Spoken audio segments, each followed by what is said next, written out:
Hello, everybody. It is the American Doofus Show. I'm your host, Barry Walsh. Don't be a doofus. We are going to be talking about the arrest of Grandmaster Jay. We're going to be joined by Dave Lackford, attorney from Louisville, going to be talking with us. Before Dave joins us, I want to read a couple of things from Louisville media. This first is from Wave3, WAVE3.com. The head of a self-proclaimed militia who protested in Louisville with hundreds of armed followers has been arrested, Wave3 news troubleshooters have learned.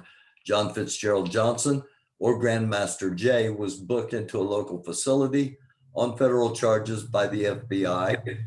According to multiple sources, the charges for allegedly pointing a long gun at federal agents and Louisville Metro Police Department officers. The incident happened during a day of protest in September on one of a handful of visits by the YouTube blogger. That's why I wanted to read that. I've got another one I want to read here. But in the meantime, we are joined by Dave Lackford. Dave, how are you, my friend? What's going on, Barry? How you been? I've been pretty good. How have you been? Doing well. So what do you know about what's going on in Louisville with Grandmaster Jay? Well, it looks like he turned himself in today. I'm looking at the indictment right now. It looks like it's not an indictment. I'm sorry. It's a criminal complaint. So he hasn't been indicted yet. Okay. So what that means is this whole thing, if you guys want to find it, okay, Barry, I don't know how you share this with your viewers, but WLKY.com, it has a link to the criminal complaint, okay? Not the indictment. So there's a difference between a complaint and an indictment, okay? All right. Criminal complaint is where the prosecutor will talk to the detectives from the FBI and they will establish probable cause. So you can't the government can't just snatch you out of your house and put you in jail without having probable cause that you committed a crime.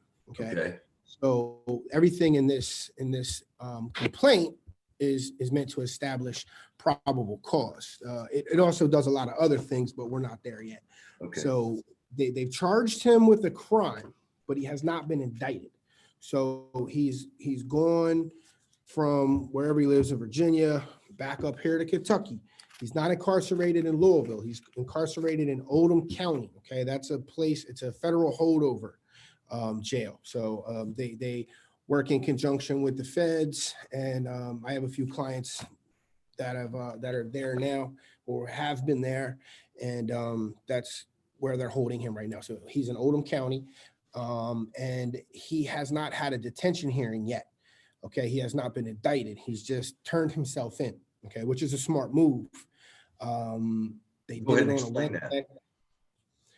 Well, when you let me flesh it out a little.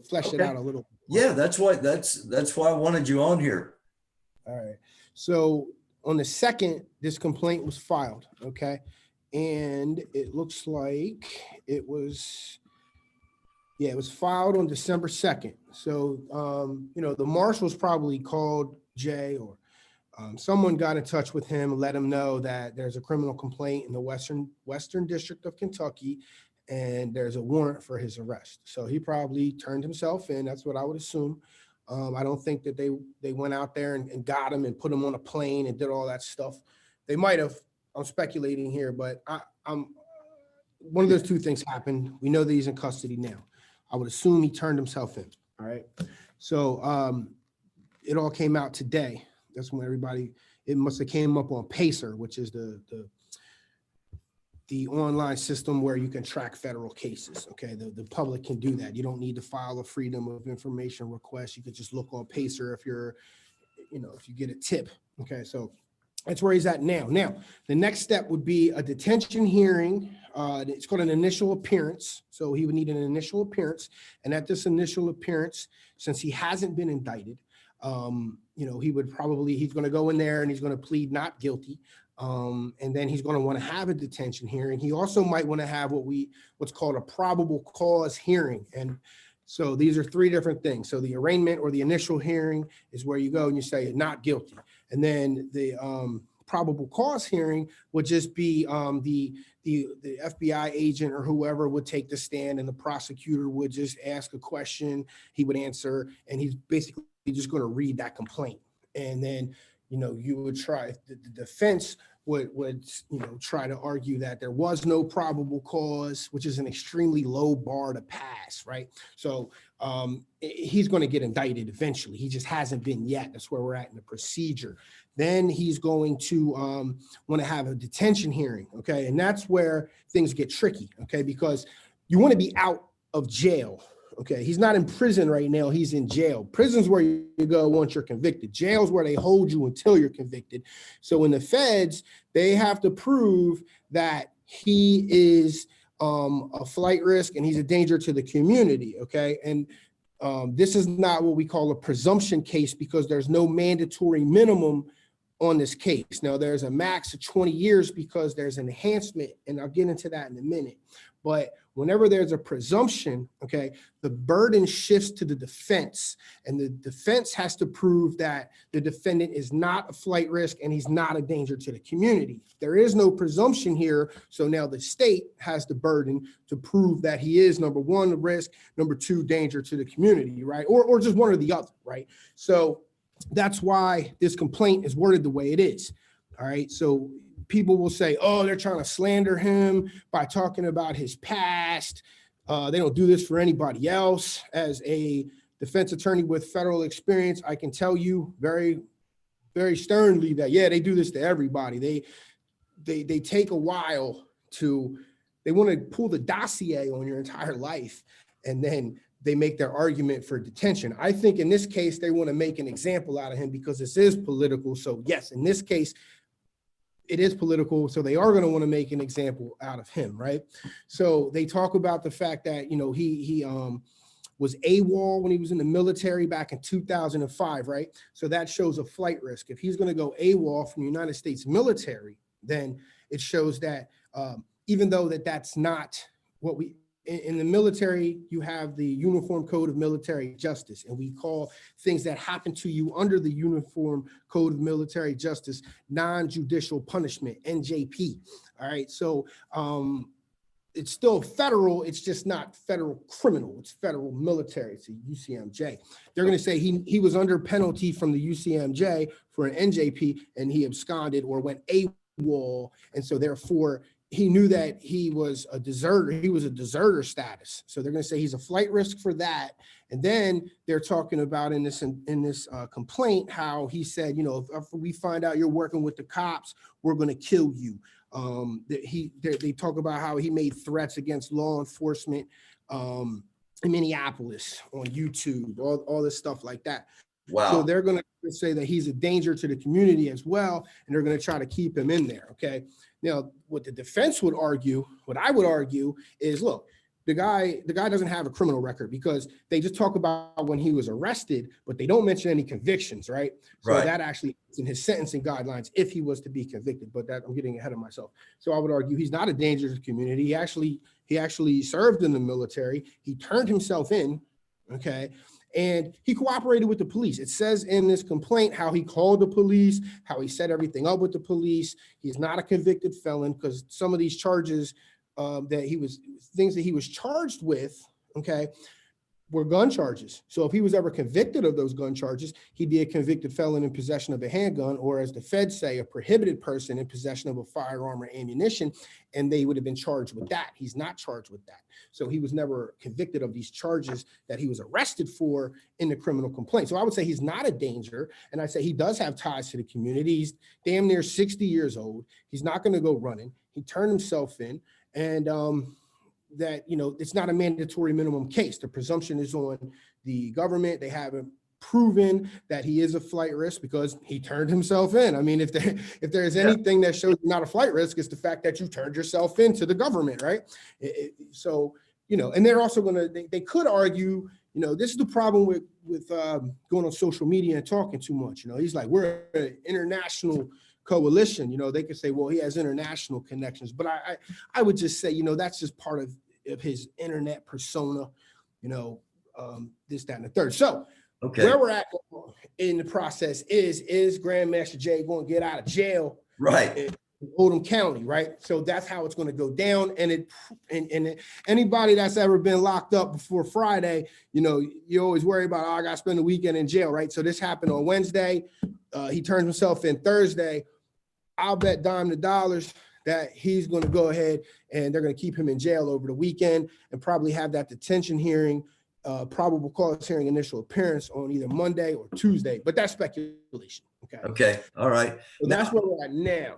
Okay. You mentioned the social media aspect of this, and that they're probably going to pull some of the things that Grandmaster Jay has said on Facts Over Feelings and his other broadcasts, Morning Mental. So can as a defense, can it be argued that what he's saying about trying to uplift and benefit communities of color, can that be used for him? Because it basically, to me, it seems like all the social media does is lay everything out in the open, including his plans to benefit millions and millions of people. Well, in the detention hearing, it's all about connections to the community, right? Ties to the community. Right.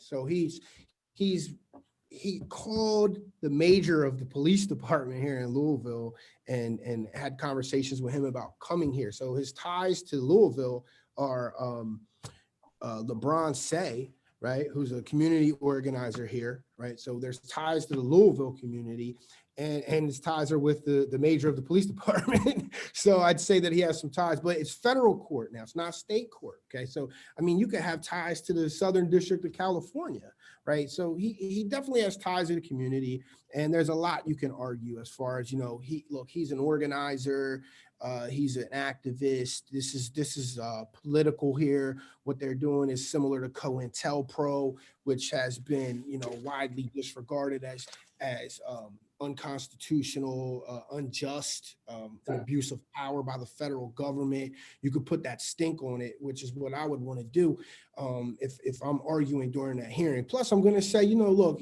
Judge, he's hired counsel already.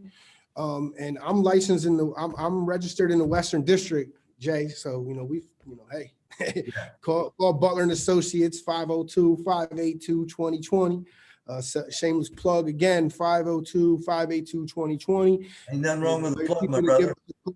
Yeah, I work with a gentleman named Bill Butler. He's got 31 years of federal experience. We've been talking about this case before I even came on here. Yeah. So I think there's a good chance that he does get released, but the problem is with the feds, they can hold you with no bond. It's not like the state court, they can hold you with no bond if they deem that, yes, in fact, you are a flight risk. And yes, in fact, you are a danger. And they are going to say, look, this dude went AWOL, flight risk, ding, ding, ding.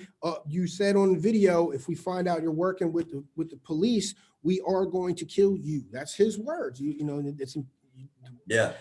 The most dangerous weapon that can be used against you is your own words. We are masters of our silence and slaves to our words. So that's something that's something that he's got to contend with. But I think that there's overwhelming evidence that, this dude's almost 60. He's not a convicted felon. He turned himself in. He has tons of ties to the community. He's trying to do positive things. You know what I'm saying? Yeah. It's just, he's a cornucopia of complexity. He's very layered. Absolutely. There's a lot going on with this man. And we talk about that on the show all the time. Does bail in the federal system work differently? I'm taking it. Yeah, they can hold you with no bail. That's what's different. In state court, they'll give you $1 million bail. So technically you don't have bail or bond. And I don't want to get into the weeds on bail and bond. Right. Just know that if things go south during that detention hearing, that the feds can hold him with no bond. Wow. All right. Okay. That's where we're at now. But the real problem is, once he's indicted and you got to set up everything. I'm trying to check to see if okay, so they can't find him in Pacer right now. So a lot of times it's hard to find somebody in Pacer. Somebody might have tipped the media off. I don't think it's a sealed indictment because normally sealed indictments don't leak. He hasn't been indicted though, so never mind. It's just a complaint. So it's probably not going to be in PACER because he hasn't been indicted yet. So that's where we're at with that. Okay. It's just a complaint.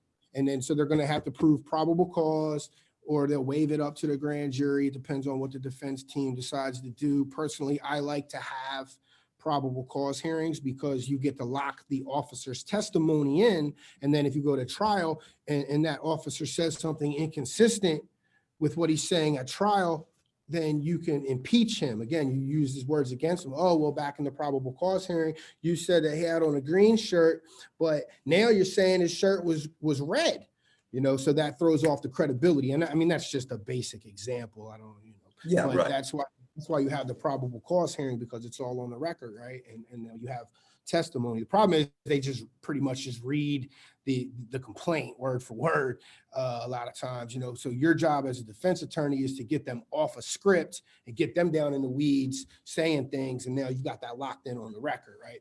But the most important part of the procedure right now is getting him out of jail, because it's hard to defend yourself when you have all these limitations on your liberty when you're incarcerated in jail waiting trial. So that's where it is for him now. Okay. So where you want to go from here? Because the next phase would be talking about what he's charged with. Well, let's wait till he's actually charged. Well, he's charged. Oh, He's okay, going to be all right, indicted. all right. That's the next step, because you've already said, if I'm not mistaken, he could get up to 20 years for what he's charged with.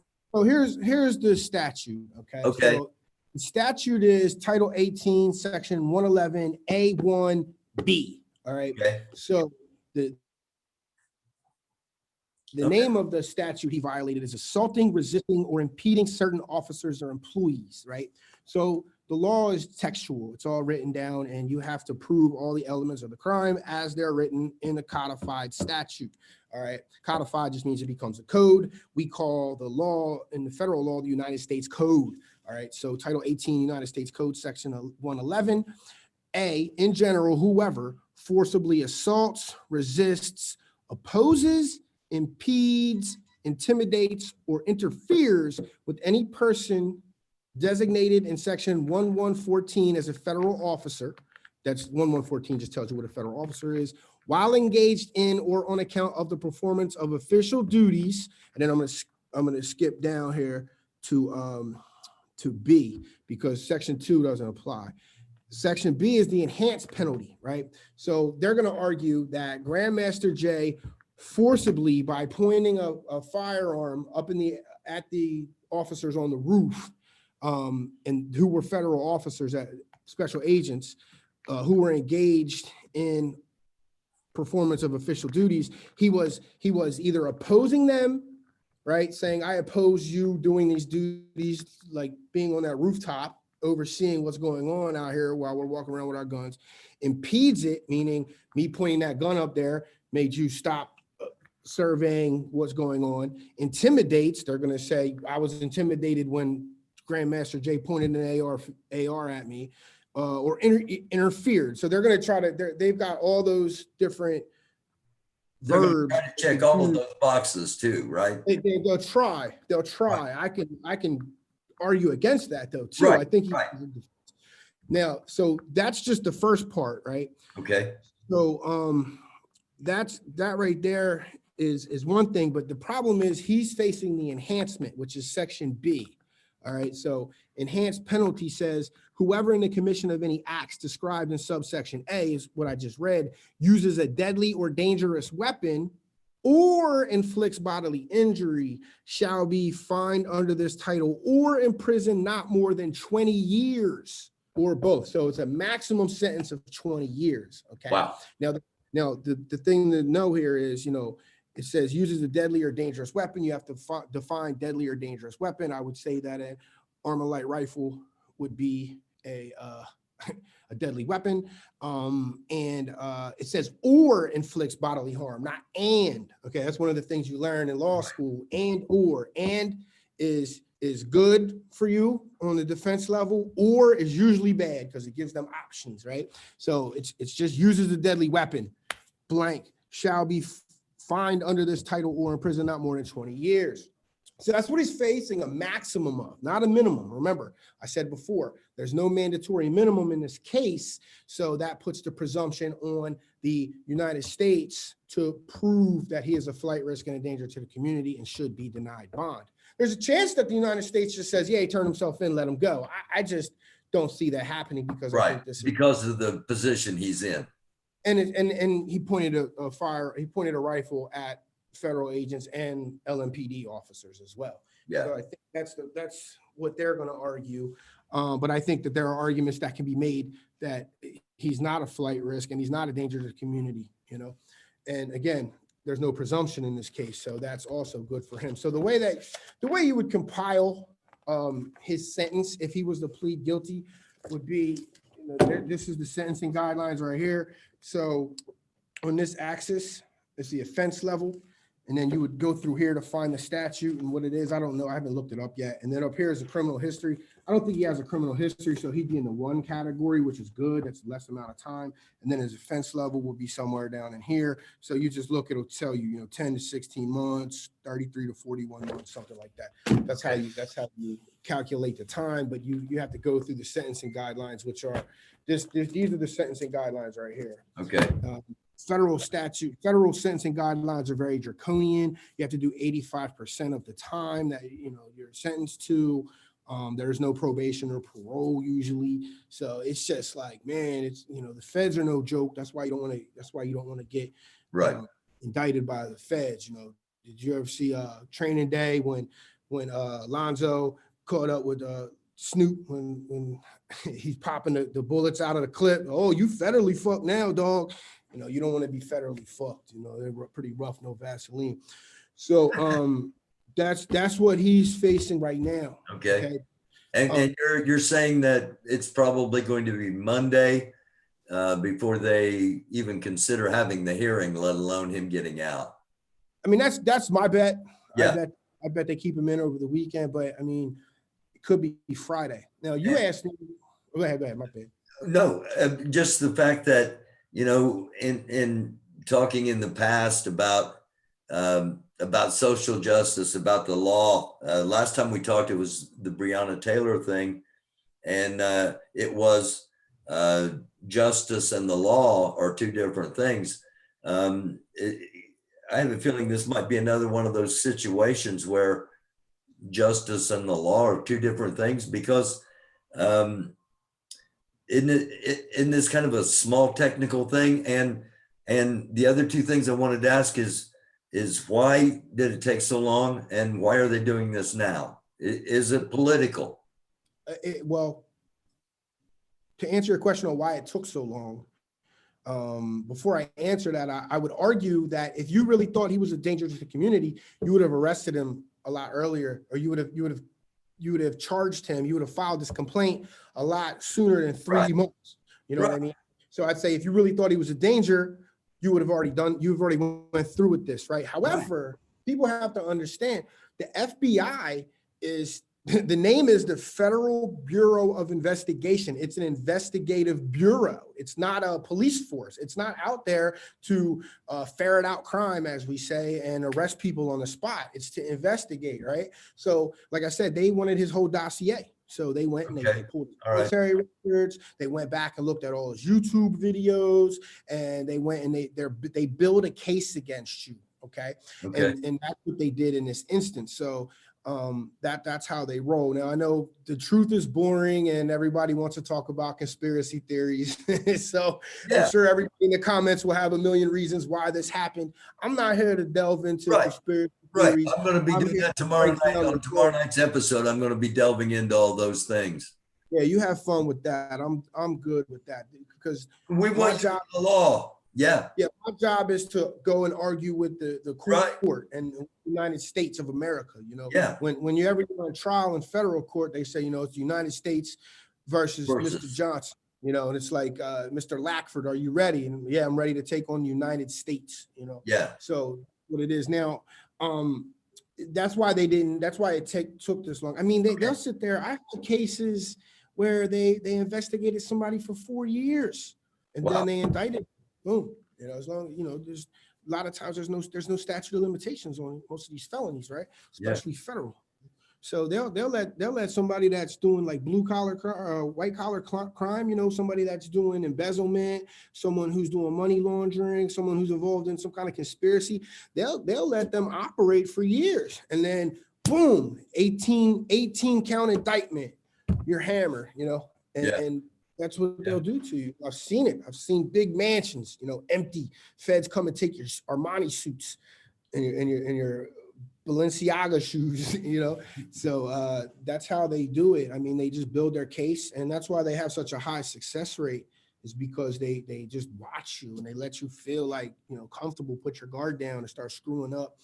And then once they get you, they get you. And the funny thing is, so, you know, you think that the speedy trial, the right to a speedy trial is there to help the defendant, but really what they do is these people have been putting this case together for 3, 4, 2 years, 6 months, whatever. And they've been working with the prosecutor. So the prosecutor knows their case, and it's like, all right, hey, speedy trial, let's set the clock. Here's your discovery. It's 86 gigabytes of data. Good luck finding the defense in there. You know, now you've got, you know how big 86 gigs is. So, but this case is pretty straightforward. This is not a case where there's a lot to it. You know, he pointed the gun up at a federal agent and I think a couple LMPD officers, right? So what you argue is, you know, well, he didn't know they were cops, and they tried to establish that in the complaint. They said, you know, he called the major here at LMPD and he said, look, we're going to have officers on the roof. Don't point your gun at the roof because that's where the officers are. They're going to take it as a threat, yada, yada, yada. And I think there's a lot of, first of all, I don't know if they got the gun. They don't know if it's a BB gun. You know, they were saying, oh, he was wearing an airsoft vest. You could argue that it was an airsoft gun. Here we go. Here's an airsoft gun. This is the one I had. Here's the light on the end of it, right? So another thing is you just say, you know, he didn't point the rifle up there in an aggressive manner in any means to intimidate, impede, oppose, do any of that stuff in the statute. He just wanted to figure out if there was an angry Viking on the roof ready to shoot him. It was, and they say in the complaint that it was a recon team, right? Well, a recon team isn't an assault group. It's someone that's out there to recon, to get the lay of the land. And that's why he had a flashlight on the end of his rifle. And he looked up there to see who it was, you know, and you could say the cop told you, the major told you not to point your rifle up there on the roof. But if you're down there in that situation, and remember, he had just left the square where Miss Rosie was screaming at him, you know, calling him all kind of names and get the hell out of the park. And then, you know, there was all that talk about the angry Viking and his group coming down to meet him and square off with him. And so that, you know, you forget what somebody told you when you're in the middle of all that stuff. And you know, who knows what it was? It's self-preservation. It's self-defense. His intent wasn't to intimidate, oppose, or do any of that stuff, right? Impede. It was to keep himself safe, you know. And they're saying stuff in there like, well, none of the people in his group scattered. Well, you can argue, well, yeah, because he looked up there and said, oh no, I saw they were cops, and he put the gun down. Then they said like 30 minutes later, somebody from the Metro safe, which I'm overlooking the Metro safe from the 15th floor of my building right now. Someone came. I mean, I'm right here where it happened. Yeah. Literally where it went down, right here, outside. I'm right here. It's actually right there. So they came out and talked to him, like, and they said like 30 seconds later, like they immediately came out to be like, yo, don't be pointing your gun up there, right? And nothing happened after that, you know? And so I feel like he's got a lot of defenses. I feel like it's weak. I feel like the complaint's weak. Right. I feel like it's petty. What they're trying to do. You know, could he have done some things differently? Sure. You know, why is your general running point out there with a flashlight on the end of his rifle, right? Come on, what are we doing here? If Jay falls, what happens to the rest of the movement that he's trying to, you know? That's another thing we're going to talk about tomorrow night, Dave.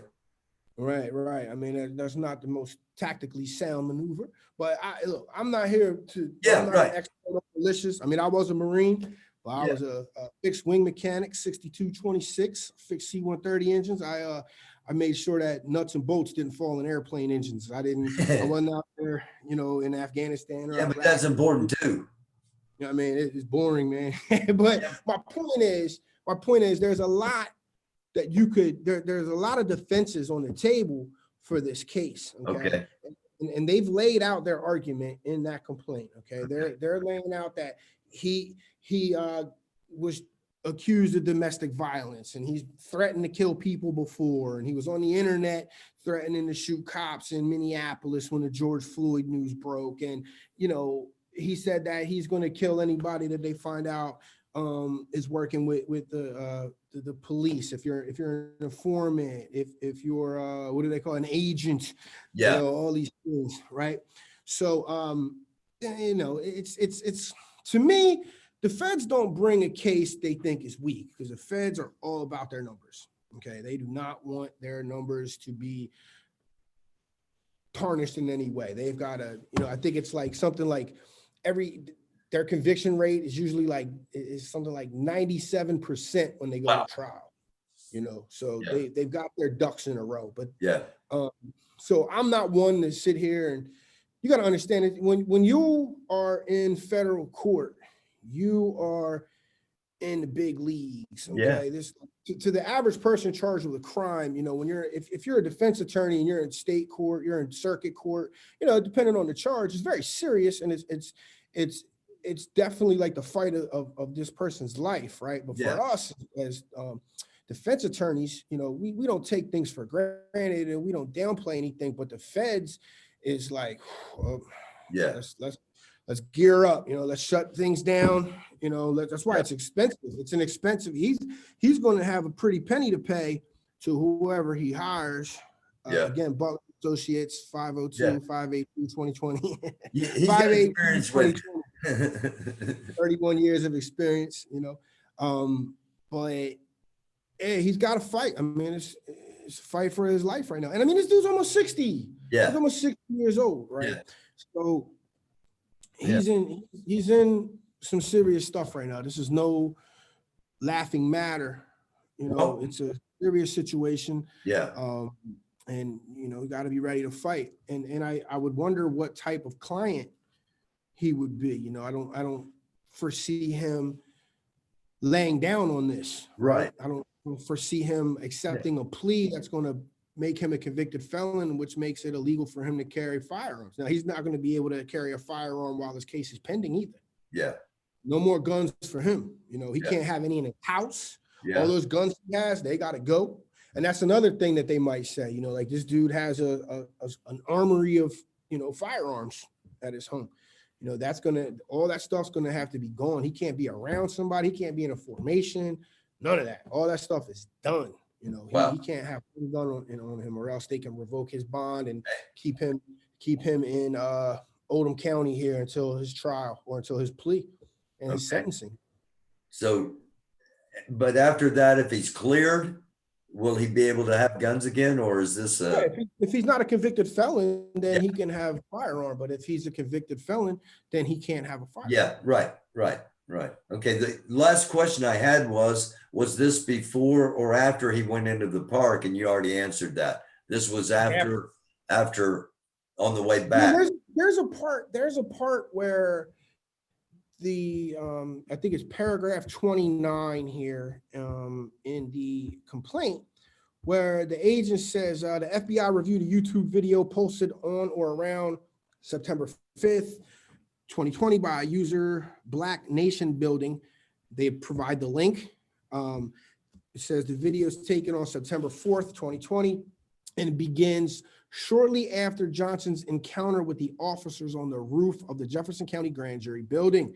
Towards the end of the video, upon Johnson and the NFAC members return to their cars parked on Armory Place, an unidentified male can be seen and heard speaking about the parking garage to the south of Jefferson County Grand Jury building. The unidentified male is standing, blah, blah, blah, blah. But basically he says the last time he and other unknown individuals were able to enter the parking lot garage and look down on these snipers, right? But he doesn't say anything about police or anything like that. He just calls them snipers. Now, here's another thing that could work for him, because I'm here in Louisville and I was following this intently. Yeah. There were episodes where the police were catching like normal like dudes that that were not with the protesters, who were counter protesters with firearms, long Right. rifles, who were trying to set up sniper positions and Right. things of that nature. Yes. So, these are, there's so, we call it the totality of the circumstances, right? Yeah. So when you are Grandmaster Jay in this situation, the totality of the circumstances are you have a target on your back, Yeah. you know, and there are going to be multiple threats in your environment. And if, you know, you're there to assess the threat. I think that just, you know, the problem is his flashlight was attached to the end of that rifle. Right. And he shouldn't have been the one with Out the there doing flashlight it on the anyway. rifle. It should have been one of his underlings. Like Chris Carter said, you know, get you a fall guy, Yeah. right? The NFL Rookie Symposium. So come on, what are we doing? But what's done is done, and what's been charged has been charged. And I see a path through it. I wouldn't mind taking it to trial. I'd be like, look, Jay, you want to go to trial? Let's go to trial. Just know that if we lose, you're looking at 20. But I mean, if you want to go to trial, I'll hunker down. Yeah. Be in the booth. All right. I'll put on my suit and tie and practice in front of the mirror. You know? All right, Dave. Thank you so much. One more thing. Yeah. Kentucky is pro Second Amendment, extremely pro Second Amendment. Your jury is going to be made up of very pro Second Amendment people. And most pro Second Amendment people that I know, who, regardless of their race or creed, color, religion, whatever, that Second Amendment is sacrosanct to them. And they might not know any of the other amendments, but they know the Second Amendment. And, you know, Good point. I wonder what what is his name, Heavy Duty Country would say about Jay getting arrested, or what the Angry Viking, two Second Amendment advocates would say in this situation, given the logistics of the whole situation. I wonder what actually, I was actually going to talk about that after we said goodbye for a couple of moments, and that was one thing I was going to bring up. So shout out to the Angry Viking, shout out to Heavy Duty Country, to all you Second Amendment people, three percenters, whoever. What's your take on this now? Because this is a person of color that is potentially being targeted for his position on his Second Amendment rights. Yeah, I mean, it's true. It's just I mean, look, if so, one of the things that happens in federal court that's different than state court is voir dire. That's jury selection. When you do it in state court, the lawyers are able to question the potential jurors or the jury pool. But at the federal level, the judge does it. However, the defense attorney and the prosecutor, the United States assistant attorney, they can agree on questions that are going to be asked, right? So one of my questions would be, you know, first of all, do you have any family in law enforcement? Are you in law enforcement? Do you own a firearm? Are you a member of the NRA? What is your stance? You know, those are the kind of questions I would ask, you know, and try to get on there. You know, most defense attorneys would want to dismiss anyone that says they're a Republican. But in this situation, you might want to go against conventional wisdom and have some Republicans on that jury, you know? Yeah. A lot to think about, crazy situation. But you know, if you followed any of these movements, you know, dating back to the first time a slave threw a captain off a slave ship, you know how these things go, right? So right. I'm not surprised. I've been waiting for this to happen. I'm sure Jay was waiting for this to happen. I mean, if you didn't see it coming, you know, you adjust your vision. But you know, who didn't see this coming? I did. I was totally caught off guard. I wasn't expecting it. I wasn't. But I'm the American doofus. So you know. Yeah. I mean, hey, it's not COINTELPRO pro to that extent, because it really was just straightforward. You know, I put my gun in the air, but I mean, there's no intent to intimidate the it just seems so ticky-tacky to me, so petty. But hey, that's the feds, man. The law. Again, there's a difference between justice and the law. Let me tell you something. There's a lot of people that don't have Grandmaster Jay's stature or Yeah. resources that are sitting in federal prison right now that been in there for a decade. It's what we call football numbers, 7 to 14, 14 to 21. They've been in there because of shit like this, and they had a bunch of stuff in their past, back in state court that moved the needle right here on these sentencing guidelines from this one all the way over to here. Yeah. And once you get too far down here, you're looking at 120. That's 10 years. You're looking at 262, so this isn't something that they can do this to anyone. Yeah. Anyone. They could have done this to Angry Viking. If Angry Viking had bad muzzle discipline and flashed a line of officers, he could be charged with wanton endangerment, or if it was a federal agent, he could be charged with Grandmaster Jay is charged with. So just know that it's not just COINTELPRO. You don't have to be some major player. I've got just Regular people. Dumb guys who made a lot of mistakes in their life who are in a cage, for another decade or so. Damn. Thank you, brother. Always appreciate talking with you. And I'll message you and we'll see if we can hook up next week and see where things stand. Sure, for sure. All right. Take care, Dave. All right. And everybody else, it's the American Doofus Show. I'm your host, Barry Welsh. Of course, don't be a doofus. I love you all. Take care of yourselves. Again, shout out to those of you that are watching this that are pro Second Amendment.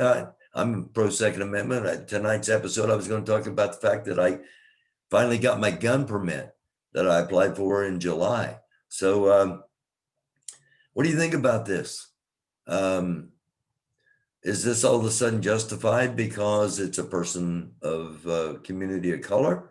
Or is this somebody's being targeted for their stance on pro Second Amendment with people of color? Something to think about. I hope to hear from you. I will be back tomorrow night. I'm not sure if it's going to be live yet or not, but I will be back tomorrow night talking about some of these things. What happens to the NFAC if, and again, I consider this an incredibly petty situation. Yes, he did indeed point the gun up in the air with the flashlight on it. There's pictures, there's stills, there's little doubt it's Grandmaster Jay doing it. Was he doing it in an intimidating or malicious manner? That's up to interpretation, and that's what's got him in the position he's in now. So until tomorrow night, it is the American Doofus Show. I love you all. Take care of yourselves. Take care of each other. Special shout out to True. If you're watching on your birthday, happy birthday, brother, you and your mama and your family. Blessings upon all of you. Blessings upon all of you watching this. And it's the American Doofus Show. I'm Barry Welsh. Don't be a doofus. Take care of yourselves. See you next time.